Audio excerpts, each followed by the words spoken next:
সঙ্গে তার বিবিকে রাখতে দিতে, তার বিবিকে দিয়ে দিত। কেন দিত? আব্বা আমার ভাই শুনে বড় জামানায়, জাহিলিয়াতের জামানায় ওই ছেলেটা বিয়ে করে আনার পর তার সঙ্গে ঘর সংসার করল। এবার বাবা যখন ঋতু চালু হলো, মেন চালু হলো, মেনস্ট্রিক হওয়ার পর এবার ওই ছেলেটা একটা অন্য পুরুষের সঙ্গে তার বিবিকে রাত কাটানোর জন্য দিয়ে দিল। এবার বাবা কেন দিল? ওই ছেলেটাকে তার সঙ্গে থাকতে দিল। এবার তখন দিন এটাকে নিয়ে আসবে না যতক্ষণ পর্যন্ত না করবে সন্তান আসে। এবার যিনা আজকে বসে আছে, কে কে চাইলেন যে বিয়ের পরে তিনটা জিনিস সঙ্গে থাকলে তারপর বন্ধুকে বউটা দিয়ে দিবে? কেউ আছে? আছে তো?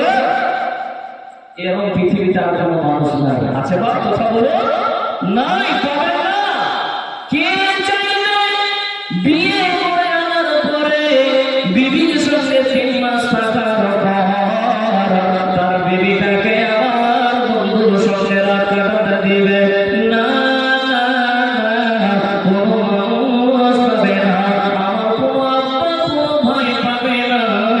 কিন্তু আব্বা জাহিলিয়াতের জামানায়, বড়তার জামানায় এই নিয়মটা ছিল। এবার যতক্ষণ মেয়েটার গর্ভে বাচ্চা আসে ততক্ষণ অবধি মেয়েটাকে সে আর নিয়ে আসতো না। প্রথম ছেলেটা যে বিয়ে করেছিল, যতক্ষণ না বাচ্চা আসবে তার পেটে ততক্ষণ ধরে নিয়ে আসতো না মেয়েটাকে। যখন বাচ্চা এসে যেত মেয়েটাকে নিয়ে আসতো। এবার মেয়েটার যখন বাচ্চা হয় ওই বাচ্চাটার পরিচয় হবে এবার গ্রামের ধনী মানুষের ছেলের বাচ্চা। এই কারণে তারা নিয়ে আসতো যেন তার বংশ মর্যাদা ভালো হয়, দেখতে সুন্দর হয়। এই জন্য তার সঙ্গে রাত কাটা দিত। বাচ্চা পৃথিবীতে এমন কোনো মানুষ নাই যে দেবে। এখন দেবে না? কথা বলো। দেবে না? তাহলে কত জঘন্য ছিল। 2 নম্বর হল বাবা।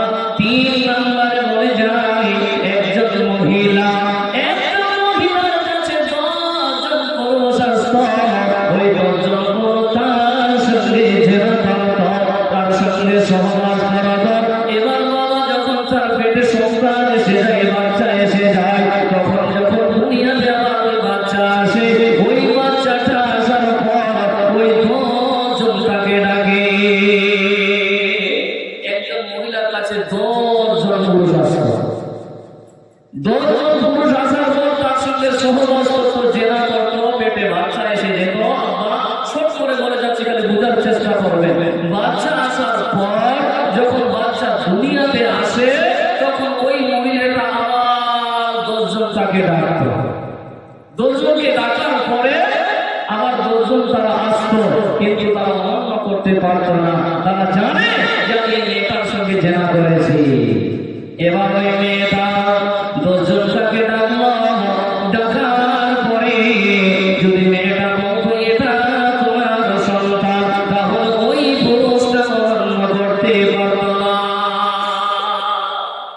যারা জামিনের সঙ্গে সমাজ করেছি, মিলন করেছি, এটা আমার সঙ্গে অমান্য করতে পারতো না। তারা দেখে আসে গর্ভতার জামানায়, জাহিলিয়াতের জামানা প্রথম যখন। 4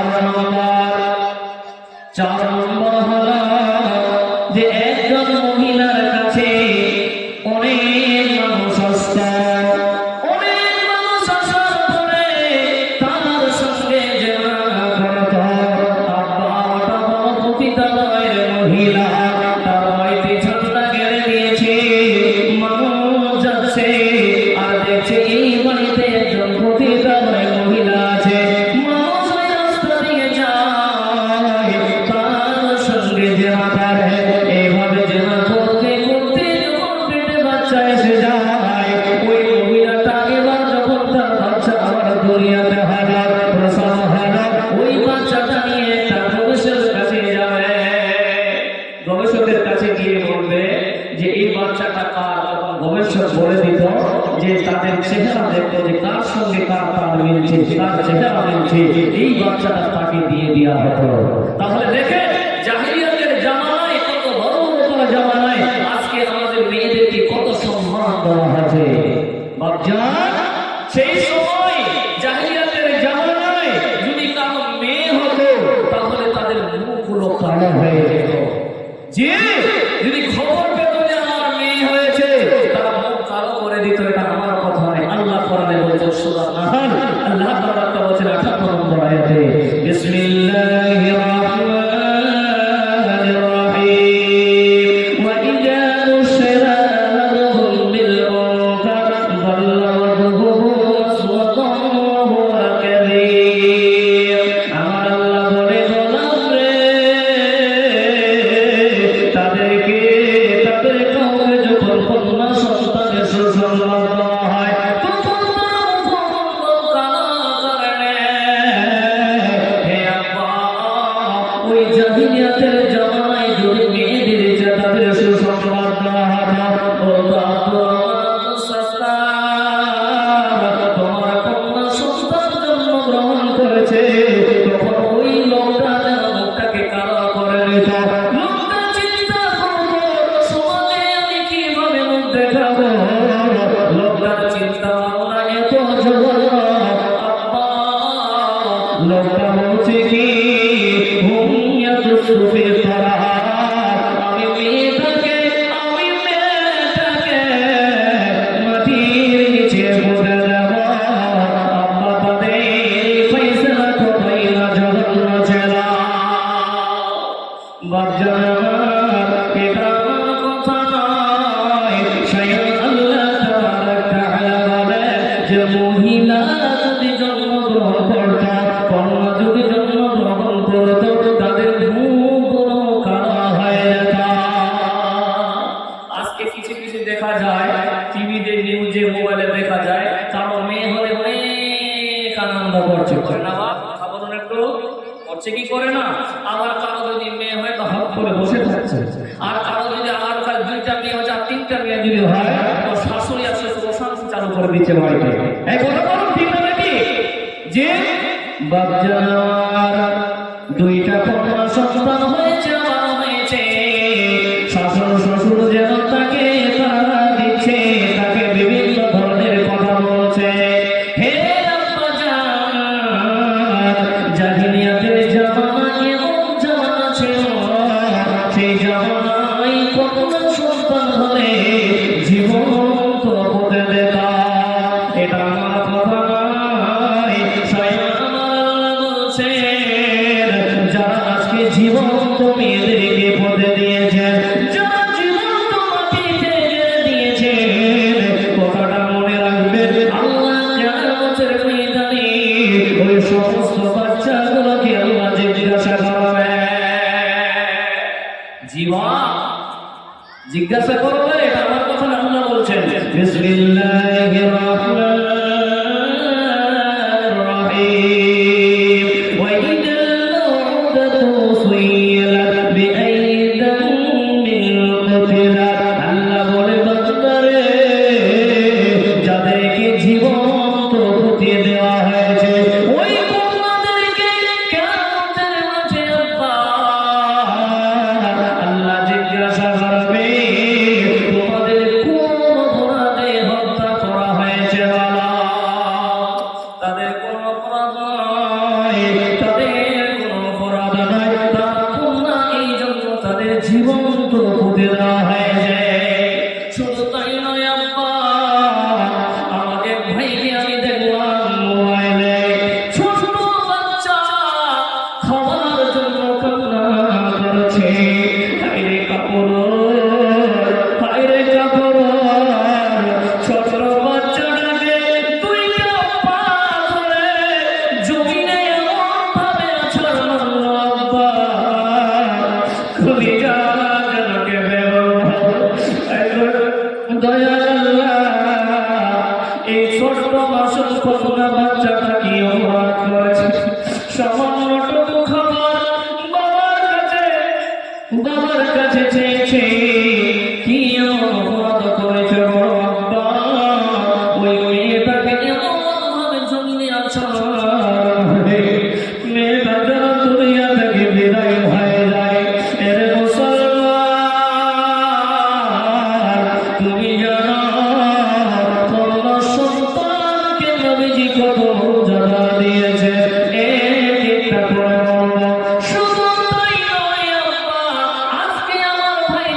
দেখা যায় যারা বিবাহ করেছে 5 মাসের বাচ্চাটাকে মেডিসিনের দ্বারাই তারা হত্যা করেছে। এ মুসলমান, এই কথাটা মনে রাখবে, কিয়ামতের দিনে আল্লাহর কাছে জবাব দিতে হবে। 5 মাসের 6 মাসের বাচ্চাটাকে আজকে মেডিসিন দিয়ে হত্যা করা হচ্ছে। কথা বলো ঠিক না বেঠিক? জি, এগুলোর রিপোর্ট অনেকেই জানেন কিন্তু প্রকাশ ওনারা করছেন না। মা খালা, আপনারা যদি এসে থাকেন, মা এই 5-6 মাসের বাচ্চাটাকে আপনি নষ্ট করলে আল্লাহ তাবারক তাআলার কাছে কিয়ামতের দিনে জবাব দিতে হবে। তাই নবী কি বলছেন শুনেন, হাদিসে নবী আন ইবনে মাসউদ قال قال رسول الله صلى الله عليه وسلم الواحدة والموءودة في النار। নবীজি বলেন, যাকে জীবন্ত দাফন করা হয়েছে, যে দাফন করিয়েছে, এরা উভয় জাহান্নামে যাবে।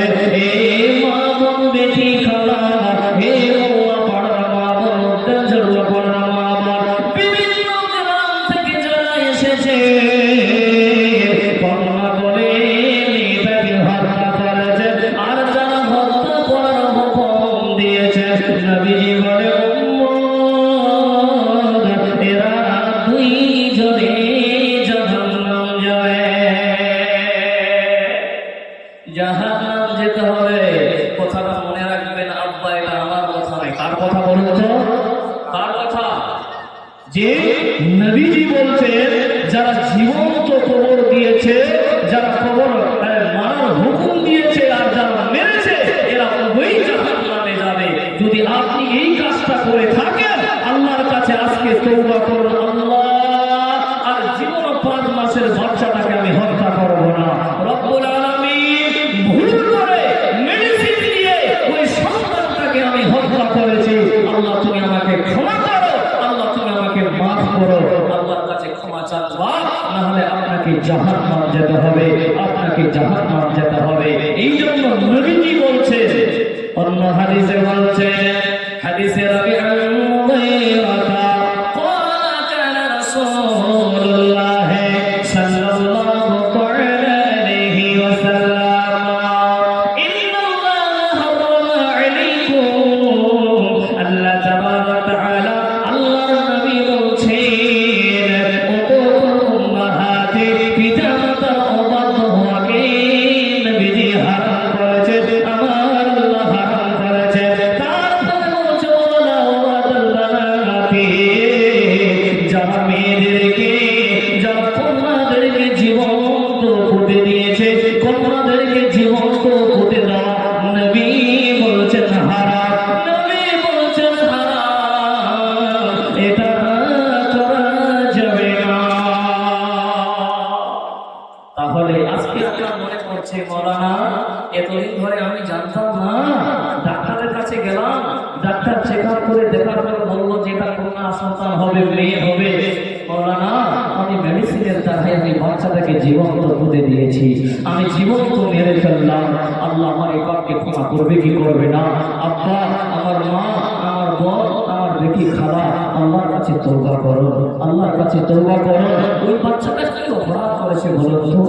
বাপজান আমার, ওই মেয়েটা কি অপরাধ করেছে? আমার আল্লাহ পৃথিবীতে যত কাটিয়েছে, আল্লাহ প্রত্যেকটা মানুষের জন্য 50,000 বছর আগে আল্লাহ তার জন্য কি খাবে না খাবে আল্লাহ লিখে রেখেছেন। তাহলে কেন আপনি খাবার জন্য কন্যাটাকে হত্যা করলেন? কেন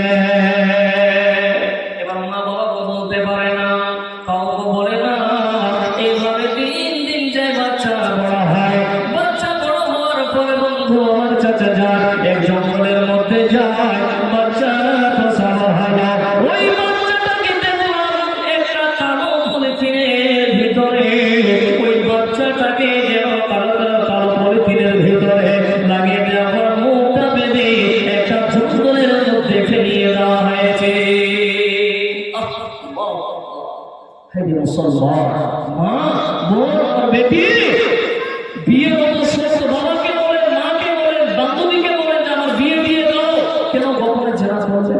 সন্তান আসলো আর ওই সন্তানটাকে একটা কালো পলিথিনের ভিতরে বেঁধে দিয়ে জঙ্গলের মধ্যে ফেলিয়ে দিলে। শুধু তাই নয় বাবা, ওই বাচ্চাটা জঙ্গলের মধ্যে টো টো করে কান্না করছে, চারিদিকে কুকুর যেন কাউ কাউ করছে, কুকুরগুলো কাউ কাউ করছে। ছোট বাচ্চা চিন্তা করছে মনে হয় আমার মায়ের কাছে নিয়ে যাওয়ার জন্য, কুকুরগুলো যেন কাউ কাউ করছে। ছোট বাচ্চা কেরিবেটা টানাটানি লেগে দিয়েছে কুকুর দাদা, এই দিকের কুকুর গুলো টানছে, ওই দিকের কুকুর গুলো টানছে। কেরিবেটা লোকটা বলে তোমার কাছে তাড়াতাড়ি নিয়ে যাবে রে, কিন্তু মেয়েটা বলে আম্মা আমার চলে যায়, এবার বলে কামার আমি কি অপরাধ করেছিলাম মা? অপরাধ তো তুমি করেছ, তোমার কি এতই লজ্জা ছিল মা? কেন তুমি পরপুরুষের সঙ্গে মিলেছ বলো? আম্মা আমি কি অপরাধ করেছিলাম মা? আমার কি অন্যায় ছিল মা? এ আম্মা মেয়েটা মানুষের পরিচয় কামড়ে, মেয়েটা চির জন্মের মতো বিদায় হয়ে যায়। তাই নবীজি বলেন যারা এই কাজটা করবে রে ওরা জাহান্নামে যাবে। আল্লাহর নবীর কাছে একজন ব্যক্তি আসলেন, সাহাবীটার নাম হলো কাইস ইবনে আসিম। নবীর কাছে আসার পরে বলছে ইয়া রাসূলুল্লাহ, ইয়া হাবিবাল্লাহ, নবী গো আমি জাহিলিয়াতের জামানায় আপনাকে আমি জীবন্ত ধরেছি। আপনি নবীজিকে বলে ইয়া রাসূলুল্লাহ, ইয়া হাবিবাল্লাহ, আমি আপনাকে জীবন্ত দুনিয়া থেকে বিদায় করে দিয়েছি। ইয়া রাসূলুল্লাহ, ইয়া হাবিবাল্লাহ, নবী গো আপনি বলুন। নবী সাল্লাল্লাহু আলাইহি সাল্লাম বললেন তুমি যাও যাও, তাদের জন্য একটা করে ঘোড়া আজাদ করে দাও। নবীকে বলছি ইয়া রাসূলুল্লাহ, ইয়া হাবিবাল্লাহ, নবী গো জাহিলিয়াতের জামানায় একটা মেয়ে নয়, পাঁচটা মেয়ে নয়, এইভাবে 8টা মেয়েকে আমি জীবন্ত করতে দিয়েছি। ইয়া রাসূলুল্লাহ, ইয়া হাবিবাল্লাহ, আপনি বলুন আমি কি করব?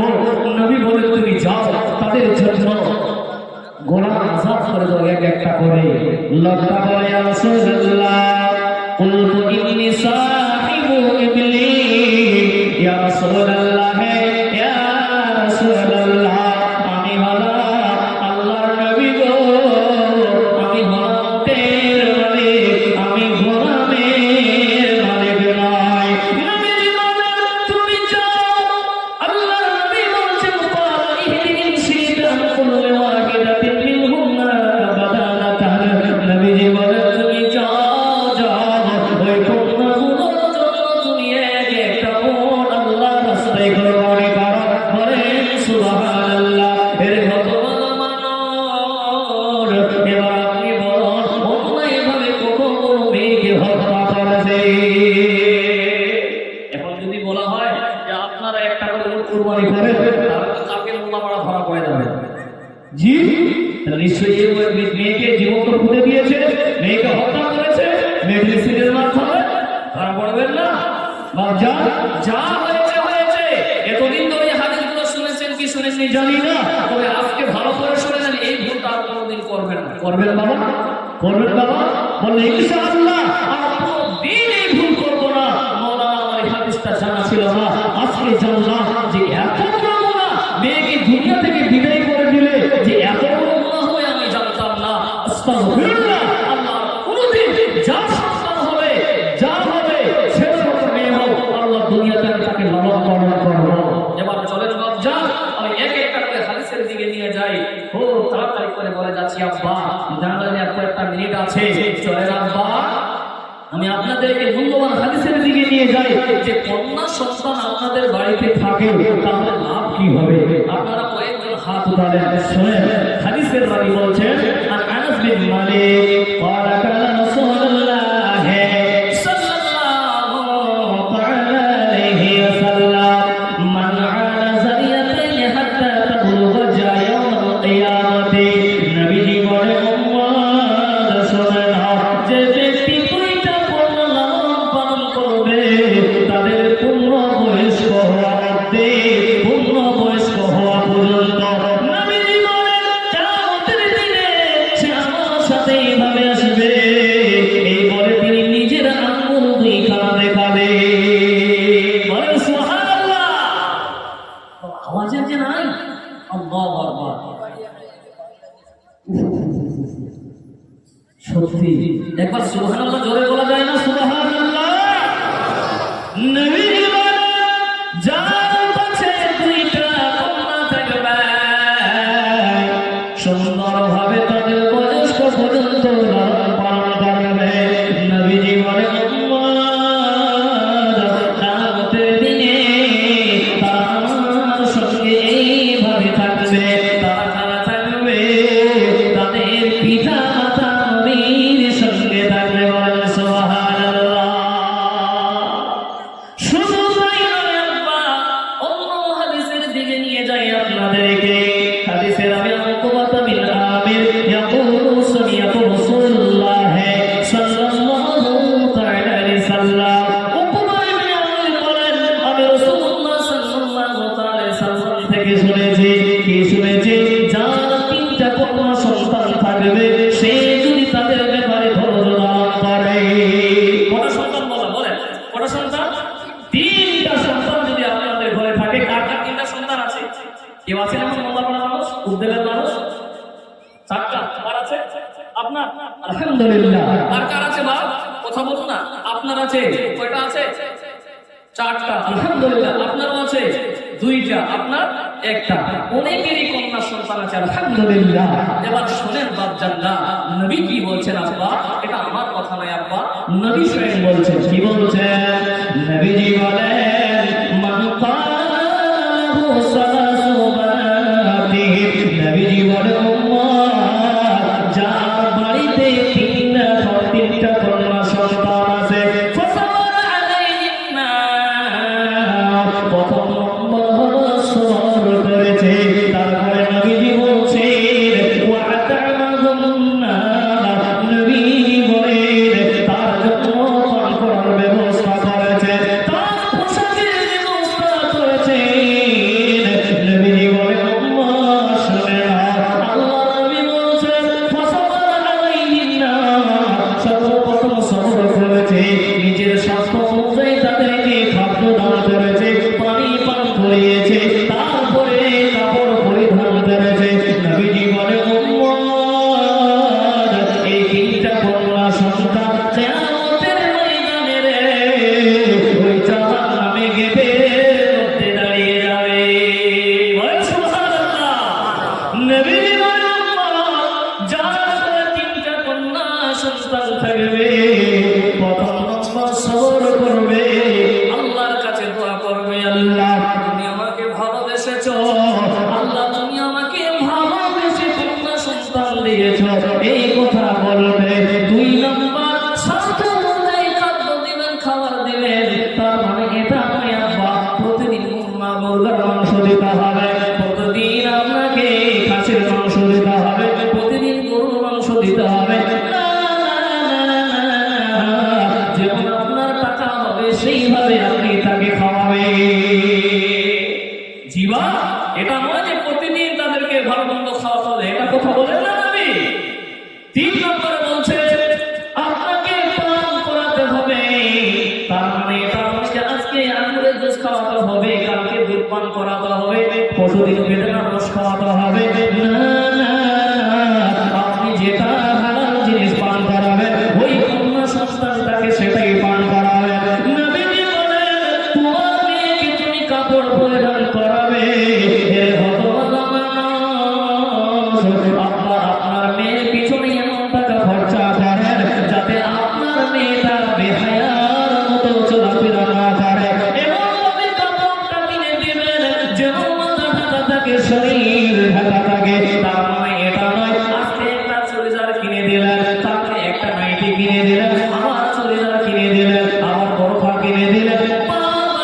দিয়ে যাচ্ছেন এই কথা নবীজি বলছেন না।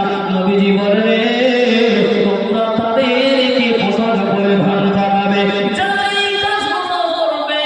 নবী বলছেন কিয়ামতের ময়দানে ওই জাহান্নামের দরজার মধ্যে দাঁড়িয়ে থাকবে, বলবে আল্লাহ আমার আব্বাকে আমি জাহান্নাম যেতে দেব না। সুবহানাল্লাহ। আল্লাহ কি বলবে, আল্লাহ আমার আব্বাকে আমি জাহান্নাম যেতে দেব না। আল্লাহ বলবে কেন? তখন বলবে আল্লাহ আমার আব্বা নিজে না খেয়ে আমাকে খাইয়েছে, পান করিয়েছে। আল্লাহ শুধু তাই নয়, আমার আব্বা আমাকে খাইয়েছে, পান করিয়েছে। আল্লাহ আমার আব্বাকে আমি জাহান্নাম যেতে দেব না। তাহলে কন্যা সন্তান থাকলে লাভ হবে না লস হবে? কথা বলুন না। জি, কন্যা সন্তান থাকলে লাভ হবে না লস হবে? চলেন, খুব টাইম শর্ট হয়ে গেছে বা চলেন আরো একটা হাদিসের দিকে নিয়ে যাই। কোন মুসলিম ব্যক্তির যদি দুইজন কন্যা থাকে তাহলে নবীজি বলছেন কি মা মিন রাজুলিন তুদরিকা লাহু ইবনাতান ফায়হসিনু ইলাইহিমা। নবীজি বলছেন যে কোন মুসলমানের দুইজন কন্যা হবে সে তাদের ভালোভাবে রক্ষণাবেক্ষণ করবে যতদিন তারা দুইজন তার কাছে থাকবে। নবীজি বলেন ওই কন্যা দুইখানা পিতা মাতাকে জান্নাতে নিয়ে যাবে। বলেন সুবহানাল্লাহ। ওটা কন্যা বললাম আব্বা। দুইটা কন্যা যদি থাকে তাহলে ওই কন্যাকে যদি সুন্দরভাবে রক্ষণাবেক্ষণ করে, ভালোভাবে দেখভাল করে, তো নবীজি বলছে ওই কন্যা দুইটা কিয়ামতের ময়দানে জান্নাতে নিয়ে যাবে। সুবহানাল্লাহ। এবার চলেন আর একটা হাদিসের দিকে নিয়ে যাই।